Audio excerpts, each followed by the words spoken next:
So we've just announced Turing for Quadro and GeForce, and this is looking at the Quadro side of things.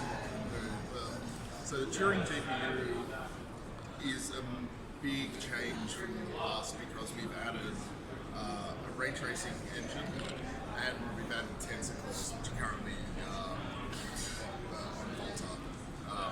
So you've got these sort of three components: an updated like rejig shaders, tensor cores, and ray tracing engine. So basically, what it allows us to do is start running very fast neural networks on the Quadro and GeForce cards. So in this case, we've sort of bundled everything and we're working on the AI side of RTX, which is the sort of overarching new brand. The AI side is NGX, is that used SDK, which basically is a whole lot of different types of graphic extensions. So NGX covers things like deep learning super sampling features and rendered scenes, as well as a whole lot of image manipulation techniques. And a lot of this stuff's been shown off in SIGGRAPH and things for years. But yeah, we're now sort of basically putting the tools out there and seeing what people can do. So in this case, what we're looking at here is, so this is a 2K resolution image, zoomed right in, obviously, of walruses. So this is what the actual image is. On this side, we've run a super resolution filter. It's actually gone through and, based on a neural network that's been trained on photographs, has actually this increased detail created by the neural network. So all the actual image information is that, but after running the filter, it's able to interpolate and make it a higher resolution, crisper image.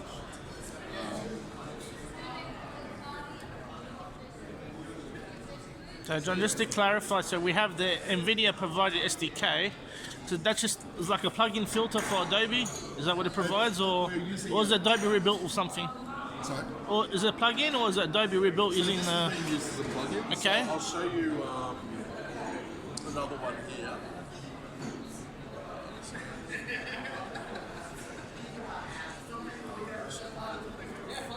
So this picture, so we're just, like, this is all really new. This was Okay. sort of the Yep. SIGGRAPH. So we used to have a different demo for this, this is my favorite, probably my favorite demo at the moment, in painting. So, Well, this is real time, so I think that's what we want to see, so... yeah. So the other one like takes 50 seconds to do the upgrade. Like, it's just a bit clunky. That's sort of just to do a demo. So what in painting is, we're using our model that we're using is trained on a whole lot of photographs of places, and so this isn't a blur filter or a like replacement filter or anything. This is actually, when I do this, it's looking at, using the neural network to work out what I'm removing from the picture and making sure that it just erases that object. So in this case, if you look sort of around here,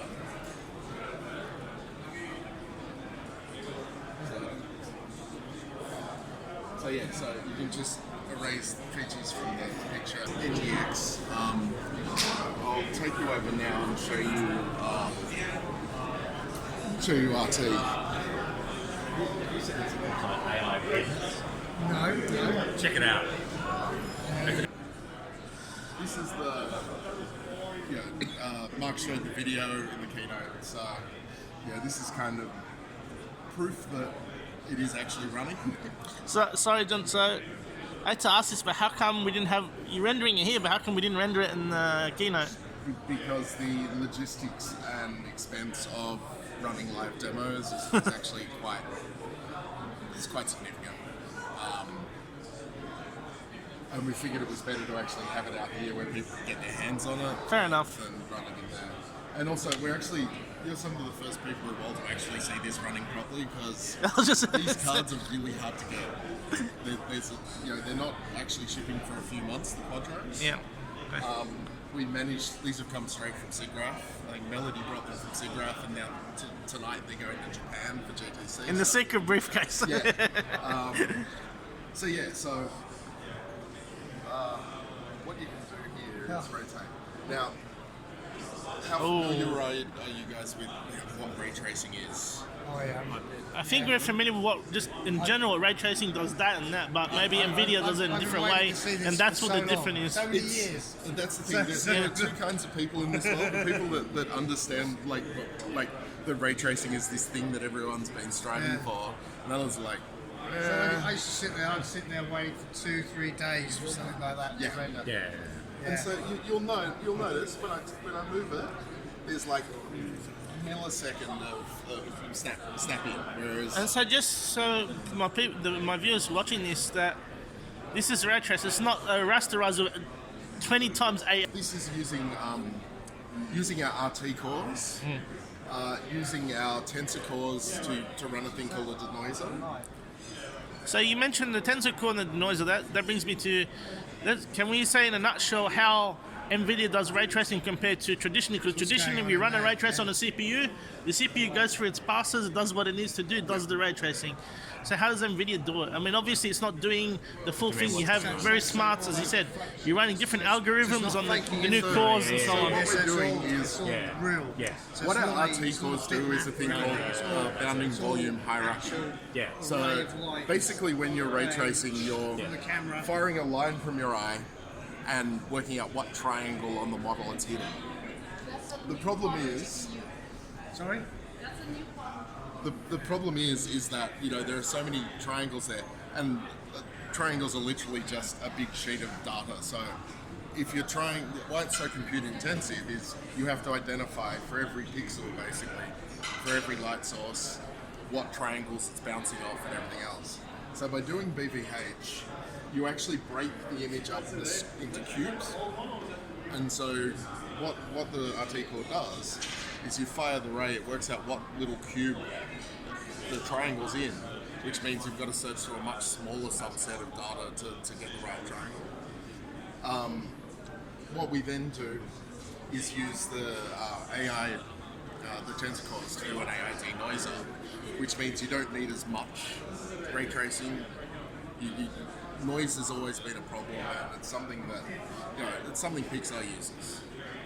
Pixar started using it. Finding Dory was the first one they started using AI denoising, but that just makes it a lot quicker to do the ray tracing. So doing the real-time ray tracing is kind of a combination of these couple of bits of hardware, the neural network, and the software, like the RTX software side, which plugs into Microsoft's DXR, their DirectX ray tracing that they announced earlier this year. It will be coming to Vulkan. It works with optics. So there's a whole lot. This demo itself is we developed with Epic, so this is actually running in Unreal Engine. Okay, right.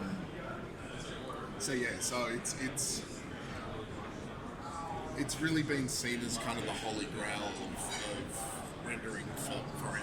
Since 1979 or whatever, when the first kind of ray tracing papers came out. And so it's sort of,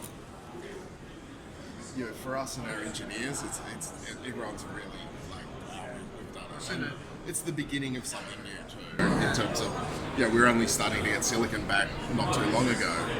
And we've already got, especially the game devs and the professional rendering guys are jumping on it. Like, you have content, people are actually doing stuff. It's not just one day we're going to use it. Actually, if you're someone who's a real-time graphics nerd, you've been spending your entire career working out ways of faking lighting, and now it's like, I can do this. So interestingly, over time, it actually makes development less tricky. So what can we do in this demo? Yeah. But it will take you forever. So you spend the whole time moving and settings down simple. in order to fake as much as you can. Yeah. Yeah. So it's not just an ad, it's a car you can play with. Yeah. Like, I'm curious to know how This much is quite cool because this is this actually tech putting in will the be real-time used to dynamic accelerate lighting and it's development calculated all versus this to on the make fly. make it better. It'll Do be you know what used I mean? to make it better, won't it? I mean, that's Yeah. usually But the what we way, can that's the also do, way if I it'll go be. back to something a little less Able to make, complex, we can actually start Oh, okay. moving the lighting position Yeah. around. Yeah, I was hoping you'd do that. That's what I want to see. To be fortunate, very few people have seen this in person. Yeah, we can play with the light intensity, color temperature. Okay. It's funny this is a Porsche because I clearly recall one of the first ray tracing apps I ever run was the Porsche 911, and that was a rainbow-colored car. So whoever did that sample, this was this was on a Pentium, no GPU. Yeah. Whoever did that car deliberately painted a rainbow, so when it renders, you can see how the light comes out, but nothing like this, no reflection. That was just rainbow-colored gradient. So yeah, Oh so, god! this is like Even the lamp is ray traced. Yeah, that's right. So you can see all the reflections in the back. And the other cool thing is that what you couldn't do with a traditional engine is if I do that and the light source is off screen, you know, you're not going to get a reflection of anything. You're not, you know, you can approximate that there's a light somewhere here, but because that like information isn't in the 3D scene, you can't get accurate representation. And this is what you see with the games, especially, is that, you know, you're seeing reflections of things that are over there. You know, you'd see a window, what's around the corner. You know, there's a whole lot of really cool stuff that comes out on that side. It says here dual cards. The demos that you Okay, publicly showed that were on the. So this is running with dual cards largely because of memory. Okay. So the That's good because thing they're NVLink together. Yeah, so with NVLink you get really fast memory speeds between GPUs. So yeah, it's not so much about like needing two GPUs. No, I was more asking like this is the standard demo. Every time we've seen this so far, has always been like the two Quadro or. As far as I'm aware, this demo is always some of the other demos. Because before you said the Stormtroopers, they changed it. So Stormtroopers were running on one of those DGX stations. We've shown it running on the Quadro 6000. We've shown it running on the GeForce 2080 Ti. But this has not been shown in GeForce. It's always been Quadro. No, this is definitely a Quadro thing. Like it's, you know, this is about showing the Sure. because for the prototyping side and everything else, Software and everything. Yeah, fair enough. Yep. we're showing here DGX station, which is our, you know, 3,000 payments of 1995.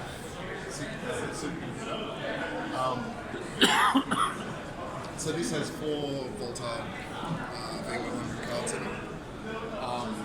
It's basically designed as a kind of research platform, workstation for AI developers. And what we're showing here is the molecular dynamics simulation, which is actually quite one of the famous HPC simulations. What it's doing is it's running as a container on NVIDIA GPU Cloud. So normally to set this up on a high performance computer, you basically have to spend like a week or two just tweaking everything, getting it working and running. Whereas with NVIDIA GPU Cloud, we're able to containerize things. So big things with us, you know, especially because we're dealing with researchers and, you know, data scientists and things. We really want to make it easy for them to use deep learning. We don't want it to, you know, we want them to be able to use their models and not like spend, you know, 6 months learning how to code. So, you know, you need a bit of Python and some basic coding stuff, but all of our middleware is really designed around, okay, plug it in and you can chuck your network on and start working with it. So, you know, that's really important to us. And I mean, I think, you know, as you see with NGX and what we do, even with GeForce Experience, you know, a lot of what we do is software and a lot of what we do is about making it easy for the people buying the hardware to get the most out of it. Affectionately known as our Flowers demo. What we're showing here as a demo, this is running inferencing on a CPU. So basically, this is, think of it as doing an image search. You know, it's going through, it's classifying each of these working out what type of flower it is, and so you can then run a search through it. Where this white bit's highlighting, that's the speed at which it's identifying the images. So on the top, this is running on a Skylake CPU. So this is showing the speed of running it on a CPU. And down here, it's running on GPU. So they're both running Resonate 152, but this is obviously orders of magnitude faster. What Kubernetes does is allows us to easily load balance and add more resources when we need it. So if you look here,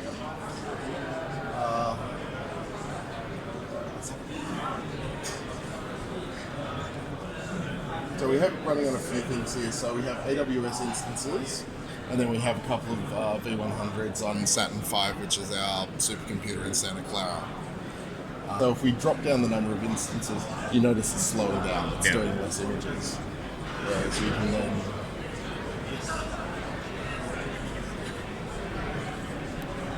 so you're getting another 1,000 images a second by adding another GPU. Really, it allows you to scale up and down without having to deploy and everything else. You can literally, I've got an extra demand, I can easily flick over and get more stuff running. Which again is one of these, trying to make things as easy as. Is this available at the moment for GPU cloud users, or is it coming soon? Basically, Kubernetes involves, it's free software you get from NVIDIA. It's not part of NGC. You need to install it on your instances, and they report into a master server, which this then hooks in to control it. So it has built-in failover. You can set it to auto, so if for some reason... There's optional people on it that can use Kubernetes. Already. But for those that need to jump between lots of GPUs, it's really quite powerful.